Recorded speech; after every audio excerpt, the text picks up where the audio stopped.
আসসালামু আলাইকুম প্রিয় দর্শক। জাতীয় বৃক্ষমেলায় 82-83 নম্বর স্টলটি আমাদের। তো ভিডিওতে দেখতে পাচ্ছেন এটা হচ্ছে পিংপং লং গান, মাশাআল্লাহ ফলসহ খুব সুন্দর একটি গাছ।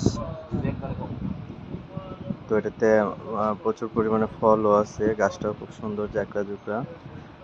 যারা ছাদ বাগানের জন্য নিতে চান তাদের জন্য খুবই ভালো হবে, খুবই সুন্দর একটা চারা মাশাআল্লাহ। তো এটার ইউজ পরিমাণ চারা আছে আমাদের কাছে। যারা এটা চারা নিতে চান আমাদের সাথে জাতীয় বৃক্ষমেলায় চলে আসুন আমাদের এই গাছটি নিতে হলে, এবং আমাদের নার্সারিতে যোগাযোগ করলে, আমাদের দেওয়া নাম্বার যোগাযোগ করলে এটার ইউজ পরিমাণ কালেকশনের চারা পেয়ে যাবেন। ধন্যবাদ, সবাই ভালো থাকবেন। আসসালামু আলাইকুম।